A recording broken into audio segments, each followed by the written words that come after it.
Hi friends, welcome to Sangeetha சமையல். சங்கீதா சமையலில் kitchen tips and tricks தான் பார்க்க போகிறோம். ஃபஸ்ட்டு டிப்பு என்னென்னு பார்க்கலாம் வாங்க.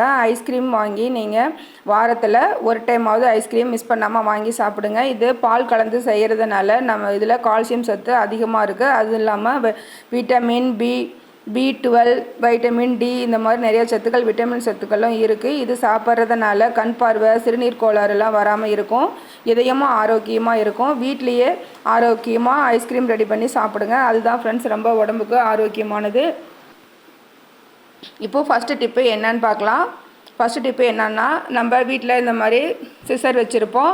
இது சில டைம் நம்ம யூஸ் பண்ண அந்த ஷார்ப்னஸ் குறைஞ்சிடும். அந்த ஷார்ப்னஸ் வர்றதுக்காக நம்ம இப்போ என்ன பண்ண போகிறோன்னா, இந்த மாதிரி நம்ம வீட்டில் ஆம்லெட்லாம் போடும்போது முட்டை செல்லை உடச்சிட்டு நம்ம டஸ்ட்பினில் வேஸ்ட்டாக தூக்கி போடுவோம். அந்த மாதிரி தூக்கி போடாமல் இந்த மாதிரி நல்லா வாஷ் பண்ணிவிட்டு நீங்கள் இந்த முட்டை தோலை வெயிலில் காய வச்சு எடுத்துகிட்டு இந்த மாதிரி சிசரில் கட் பண்ணிங்கனாவே ஷார்ப்னஸ் சூப்பராக வந்துடும். இது எனக்கு ஷார்ப்னஸ் போயிடுச்சு. இப்போ பாருங்கள், நான் ஒரு 5 பேப்பர் எடுத்துக்கிட்டேன். இந்த 5 பேப்பரை 2ஆக மடித்து தான் நான் கட் பண்ணுறேன். எவ்வளோ சூப்பராக கட் ஆகுது பாருங்கள். ரொம்ப சூப்பராக ஷார்ப் ஆகிடுச்சு.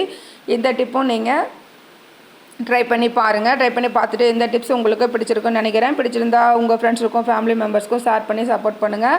நெக்ஸ்ட் டிப்பு என்னென்னு பார்க்கலாம் வாங்க. வீட்டில் இப்போல்லாம் மொபைல் பயன்படுத்தாதவங்க யாருமே இருக்க மாட்டாங்க. எப்படியும் ஒவ்வொரு வீட்லேயுமே 4 மொபைல் 5 மொபைல் வச்சுருப்பீங்க. அந்த மொபைல் சார்ஜர்லாம் இந்த மாதிரி கண்ணா பின்னான்னு ஒயர்லாம் நம்ம சார்ஜ் போட்டு தூக்கி போட்டுருவோம். அந்த மாதிரிலாம் போடாமல் நம்ம ஈஸியாக இதை எப்படி ஆர்கனைஸ் பண்ணலாம் அப்படிங்கிறத பார்க்கலாம். இந்த மாதிரி சின்னதாக மடித்து எடுத்துக்கோங்க. மடித்து எடுத்துகிட்டு நீங்கள் ரப்பர் பேண்ட் போட்டு இந்த மாதிரி ஆர்கனைஸ் பண்ணி வச்சுக்கோங்க. அதுலேயே நீங்கள் ஒரே கலரில் சார்ஜ் வச்சுருக்கீங்க, மொபைல் சார்ஜர் இருக்குது அப்படின்னா அந்த மொபைல் சார்ஜரில் நெயில் பாலிஷ் நீங்கள் ஒவ்வொரு மொபைல்லையும் ஒவ்வொரு கலர் நீங்கள் லைட்டாக ஒரு ஸ்டிக்கர் மாதிரி வச்சிட்டிங்கன்னா அதுவும் நமக்கு நல்லா யாருதுன்னு தெரியும், நம்ம எடுத்துக்கலாம். இப்போ பாருங்கள், மொபைல் சார்ஜர் இந்த மாதிரி ஒயர் உடஞ்சிருச்சு. அது நான் மொபைல் சார்ஜர் போடும்போது கரண்ட்டு அடிச்சுது. அதனால தான் கரண்ட் ஷாக் அடிச்சிருச்சு.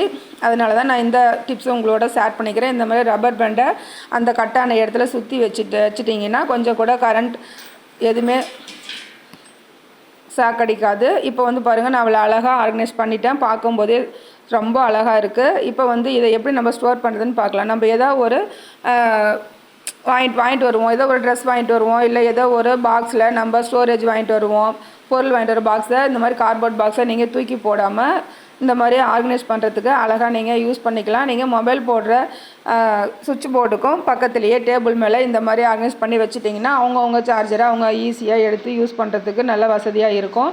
இந்த டிப்ஸ் உங்களுக்கு பிடிச்சிருந்தா இந்த டிப்ஸ்க்கு ஒரு லைக் பண்ணுங்கள். தேர்டு டிப்பு என்னென்னு பார்க்கலாம். நம்ம ஐஸ்கிரீம்லாம் வாங்கிட்டு வந்தோம்னா அந்த பாக்ஸை சாப்பிட்டு தூக்கி போட்டுருவோம். அந்த மாதிரிலாம் தூக்கி போடாமல் நம்ம கிச்சனுக்கு தேவையான பொருளை கூட நம்ம ஆர்கனைஸ் பண்ணி வச்சுக்கலாம். நான் குக்கிங் பொருளை தான் நான் ஆர்கனைஸ் பண்ணி வச்சுருக்கேன். ஒரு பாக்ஸில் நான் க்ரீன் சில்லி ஆட் பண்ணியிருக்கேன். ஒரு பாக்ஸில் நான் மல்லியில் ஸ்டோர் பண்ணி வச்சுருக்கேன். இந்த மாதிரி நம்ம ஸ்டோர் பண்ணி வைக்கும்போது நல்லா ஃப்ரெஷ்ஷாக அப்படியே இருக்கும். நான் இது வாங்கி 1 வீக்குக்கு மேலே ஆகிடுச்சு. மிளகாயும் மல்லியும் வாங்கி 1 வீக்கு மேலே ஆகிடுச்சு. பாருங்கள், ஃப்ரெஷ்ஷாக எவ்வளோ புதுசாக அப்படியே இருக்குன்னு. இந்த மாதிரி ஆர்கனைஸ் பண்ணி வச்சுக்கோங்க. இப்போது நெக்ஸ்ட் டிப்பு என்னென்னு பார்க்கலாம். நம்ம கண்ணாடி வளையல்லாம் வீட்டில் வாங்கி நம்ம போடுறதுக்கு யூஸ் பண்ணுறதுக்கு நிறையா கலர் டிசைனில் நம்ம வாங்கி வச்சுருப்போம். அந்த மாதிரி சைனிங்காக நம்ம வாங்கி வைக்கும்போது அதனோட அந்த மேல் ஜிகினா பகுதியெலாம் நம்ம உடம்புலலாம் ஒட்டிடும். முகத்தில், நம்ம சேரீயில், ட்ரெஸ்ஸில் எல்லாம் பட்டு ஒரு மாதிரி இருக்கும். அந்த மாதிரிலாம் இல்லாமல் இருக்கிறதுக்காக இந்த டிப்ஸ் நான் உங்களோட ஷேர் பண்ணியிருக்கேன். என்ன அப்படின்னு பார்த்தீங்கன்னா, இந்த மினுக்கெல்லாம் கொஞ்சம் கூட நம்ம உடம்புலையோ இல்லை கை கால்லையோ எங்கேயுமே படாது. அதுக்கான டிப்ஸ் தான் நம்ம பார்க்க போகிறோம். இப்போ வாங்க, அது என்னன்னு பார்க்கலாம். ஒரு அகலமான பிளேட் எடுத்துக்கோங்க. பிளேட்டில் நம்ம வாங்கி வச்சுருக்க நம்ம வளையல்லாம் இந்த மாதிரி வச்சுருங்க.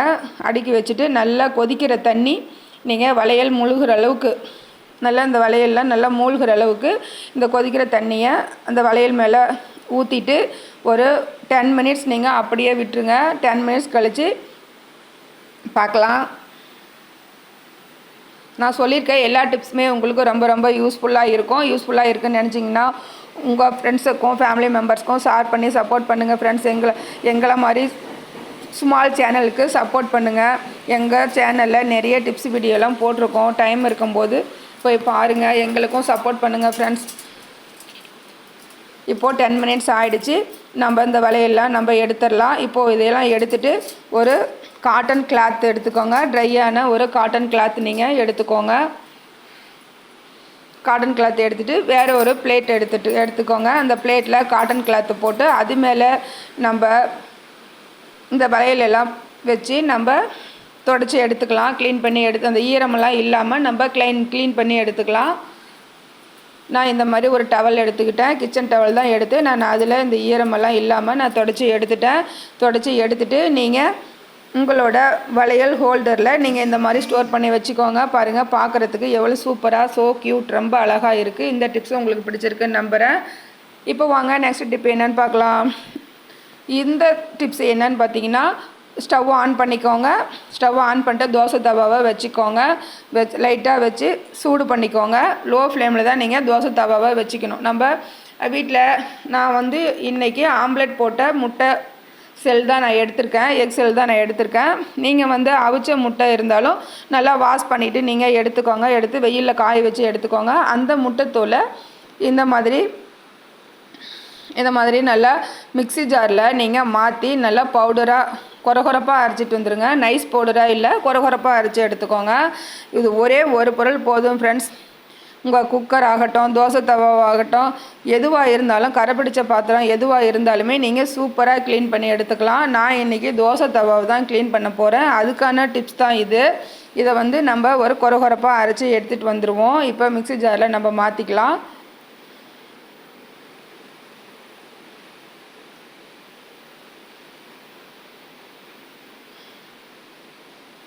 நான் மிக்ஸி ஜாரில் மாற்றிட்டேன். இப்போ நம்ம இதை அரைச்சிட்டு வந்துட்டு பார்க்கலாம். நான் இப்போ இதை அரைச்சி எடுத்துகிட்டு வந்துட்டேன் ஃப்ரெண்ட்ஸ். பாருங்கள், இந்த மாதிரி தான் இருக்கணும். கொரகொரப்பாக நீங்கள் இப்படி அரைச்சிக்கோங்க. நீங்கள் முட்டை சாப்பிட மாட்டோம், நாங்கள் முட்டை தோல் எப்படி நாங்கள் யூஸ் பண்ணுறதுனா, நீங்கள் அந்த முட்டை சாப்பிடாதவங்க நீங்கள் என்ன பண்ணுறீங்கன்னா லெமன் ஜூஸ்லாம் போடுவீங்க, லெமன் சாதம் செய்வீங்க. அந்த லெமன் தோலை கூட நீங்கள் வெயிலில் காய வச்சு அரைச்சி எடுத்துகிட்டு அது கூட ஒரு ட்ராப் வந்து டிஷ்வாஷ் லிக்விட் ஆட் பண்ணி கூட நீங்கள் க்ளீன் பண்ணிக்கலாம். இப்போது நான் அரைச்சிட்டு வந்த இந்த எக் செல் பவுடரை இந்த தோசை தவா மேலே நான் ஆட் பண்ணிவிட்டு இது கூட பாருங்கள், நான் எதுவுமே பண்ணலை. இது என்ன பண்ண போகிறோன்னா, தோசை தவாவில் சைட்லெல்லாம் ஓரங்களில் அந்த எட்ஜ் பகுதியிலலாம் நம்ம தோசைக்கு எண்ணெய் வார்க்கும்போது எல்லாம் பிசு பிசுன்னு பிடிச்சிருக்கோம். அந்த கருப்பாக அந்த ஆயில் கரை படிஞ்சிருக்கும். அந்த ஆயில் கரையை நீக்கிறதுக்காக தான் நான் இந்த எக் செல்லை பயன்படுத்தி க்ளீன் பண்ணி காமிக்கிறேன். இதில் எக்காரணத்தை கொண்டும் நான்ஸ்டிக் தவாவில் நீங்கள் சில்வர் ஸ்க்ரப்பர் யூஸ் பண்ணவே கூடாது. அந்த கோட்டிங்லாம் வந்துடும். முடிஞ்ச வரைக்கும் நீங்கள் வந்து ஸ்பாஞ்சு ஸ்க்ரப்பர் தான் நீங்கள் யூஸ் பண்ணணும்.